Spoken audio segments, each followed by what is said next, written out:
Suicide ಮಾಡ್ಕೊಂಡಿದ್ದಾರೆ. ನೀವು ಅವ್ರ ತಾಯಿನಾ? ಏನ್ ರೀಸನ್ನು ನಮ್ಮನವ್ರ ಜೊತೆಗೆ ಸೇರಿಸ್ಕೊಳ್ಳಿಲ್ಲ. ಅವನು ಇವ್ರ ಕಡೆಯಿಂದ ನಮ್ಮ ಕಡೆಯಿಂದ ವರದಕ್ಷಿಣೆ ಏನು ತಗೊಬಂದಿಲ್ಲ ಅಂತ ಹಿಂಸೆ ಕೊಟ್ಟಿದ್ದಾನೆ.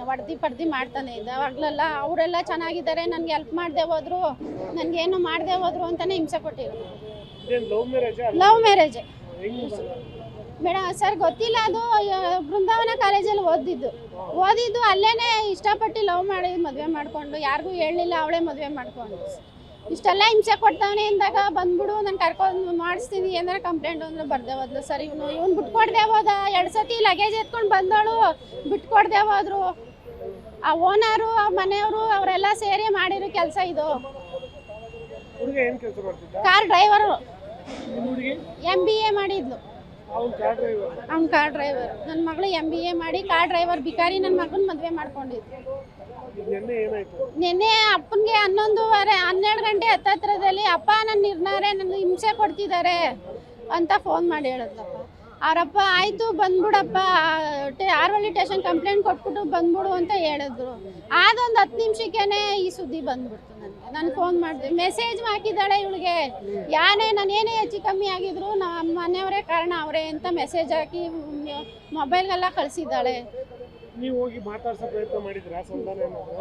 ಆವಾಗ ಮೊನ್ನೆ ಮಾಡಿ ನ್ಯಾಯ ಮಾಡಿ ಒಂದು 5 ಲಕ್ಷ ದುಡ್ಡೆಲ್ಲ ಕೊಟ್ಟು ಮಾಡಿಸಿ ಒಡವೆ ಮಾಡಿಸಿ ಅವನು. ಆದ್ರೂ ತಿರ್ಗಾ ಅದು ಹಳೇದಾಗೋಯ್ತಲ್ಲ. ಈಗ ಸಾಲಕ್ಕೆ ಇನ್ನೊಬ್ರ ಹತ್ರ ಹೋಗೋದು, ಇವ್ನು ತರೋ 20,000 ಸಂಬಳದಲ್ಲಿ ಎಲ್ಲಿ ಲಕ್ಷಾಂತರ ರೂಪಾಯಿ ಖರ್ಚು ಮಾಡಿ ದಿನ ಅದು ಇದು ತಿನ್ನಕ್ಕೆ ಎಲ್ಲಿ ತರ ಬರಬೇಕು? ಕುತ್ತೂತಕ್ಕೆ ಎಲ್ಲಿ ಬರುತ್ತೆ? ಇವ್ರ ಅಣ್ಣನಿಗೆ ಅವ್ರನ್ನೆಲ್ಲ ಸಾಕ್ಬೇಕಾದ್ರೆ ಎಲ್ಲಿ ಬರುತ್ತೆ? ನಮ್ಮಂತೀವ್ರು ಹೊಟ್ಟೆಲಿ ಉಡ್ಬೇಕು, ಹಾಳು ಮಾಡ್ಬೇಕು ತಾನೆ. ಹೊಟ್ಟೆ ಮೇಲೆ ಹೊಡೆದು ನಮ್ಮ ಮಕ್ಕಳು ಏನೋ ಹೆಚ್ಚು ಕಮ್ಮಿ ಆಗೋಯ್ತಾರೆ ಅಂತ ನಾವು ಎದ್ರಕೊಂಡು ಗಂಡಿರ್ಕೊಂಡಂಗೆ ನಾನು ಒಳ್ಳೊಳಗೆ ನಮ್ಮಪ್ಪನ ಆಡು ಮೇಯಿಸಿ ಒಳ್ಳೊಳಗೆ ನನ್ನ ಮೊಮ್ಮಕ್ಕಳು ಚೆನ್ನಾಗಿರಲಿ ಅಂತ ಒಳಗೆ 1 ವರ್ಷ ನಾವು ಓದಿಸಿದ್ದು. ಇಲ್ಲಿ ಮದುವೆ ಆದಮೇಲೆ ನಾವು ಸೇರ್ಸಲ್ಲ ಅಂದ್ಬಿಟ್ಟು ಆಮೇಲೆ ಸುಮ್ಮನಾದ. ಅವನ ಕೈಲಿ ಅದು ಕಟ್ಟಕ್ಕಾಗಿರಲಿಲ್ಲ. ಅದು ನಮ್ಮ ಅಪ್ಪನೇ ಕಟ್ಟಿ ಓದಿಸಿದ್ರು. ನಾಳೆ ದಿನ ಹೆಚ್ಚು ಕಮ್ಮಿ ಆಗೋದ್ರು ಇವ್ನು ಬಿಟ್ರು ನನ್ನ ಮೊಮ್ಮಗಳು ಗೇಕೊಂಡು ತಿನ್ನಲಿ ಅಂದ್ಬಿಟ್ಟು ಇನ್ನೊಂದು 3 ಲಕ್ಷ ಅಲ್ಲಿಗೆ ಫೀಸ್ ಕಟ್ಟಬೇಕಾದ್ರೆ 1 ವರ್ಷಕ್ಕೆ.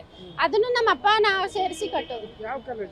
ಬೃಂದಾವನ ಕಾಲೇಜ್ ಸರ್, ಯಲಂಕದಲ್ಲಿ. ನಮ್ದು ಆನ್ಮನಹಳ್ಳಿ ಕನಕಪುರದ ಹತ್ರ. ಇಲ್ಲಿರೋದು ಯಾವುದು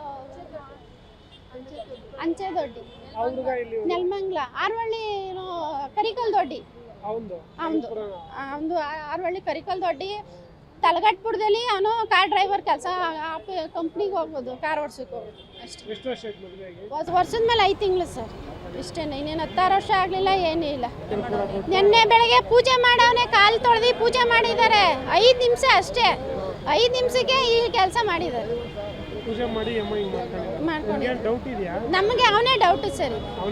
ಅವನಿದೆ ಸರ್. ಏನು ಮಾಡಿಲ್ಲ ಅಂದರೆ ಅವ್ರು ಹೆಣ ಯಾಕೆ ತಗೊಬಂದ್ರು? ನಾವು ಹೋಗು ಅಂತ ಅಲ್ಲೇ ಇರ್ಬೇಕಾಯ್ತು ಬಾಡಿ. ಇವ್ರು ಏನೋ ಮಾಡಿರೋದಕ್ಕೆ ತಾನೇ ಇವ್ರು ತಗೊಬಂದ್ರು. ಓನರ್ಗೆ ಹೆಂಗೆ ಗೊತ್ತಿರ್ತದೆ ಸರ್? ಈಗ ನೀವು ಇಲ್ಲಿ ಇರ್ತೀರಿ ಬಾಡಿಗೆ ಮನೆಯವ್ರಿಗೆ, ನೀವು ಏನು ಮಾಡ್ತಿದ್ದೀರಿ, ನಾನು ಏನು ಮಾಡ್ತಿದ್ದೀನಿ ನಿಮ್ಗೆ ಗೊತ್ತಿರ್ತದ? ಇಲ್ಲ ತಾನೆ. ಇವರೆಲ್ಲ ಮಲ್ಡ್ರು ಮಾಡಿಕೊಂಡೆ, ಇವ್ರು ಐಡಿಯಾ ಮಾಡ್ಕೊಂಡೆ ತಾನೇ ಹೋಗಿರೋದು. ಅವ್ರ ಓನರು ಮತ್ತು ಊರವರು ಒಬ್ಬರು ಅವ್ರ ಮನೆಯಲ್ಲೇ ಇದ್ದಾರೆ. ಇವ್ರು ನಡೀದು ಕೆಲಸ ಅಲ್ಲ. ಅವ್ರ ಅಮ್ಮನಿಗೆ ಹೇಳೋದು ನನ್ನ ಮಗನ್ನ ದೂರ ಮಾಡಿದೆ ಅಂತ. ಅವರು ಬೈತಾನೆ ಇರೋರು ಫೋನ್ ಮಾಡಿ. ಅವ್ರ ಊರಿಗೆ ಹೋದಾಗೆಲ್ಲ ಹಿಂಸೆ ಕೊಡೋರು ನನ್ನ ಮಗಳಿಗೆ. ಈಗ ಅದೇನೆ ಅಂಚೆ ದೊಡ್ಡದಲ್ಲೇ ಇದ್ರು ಸರ್.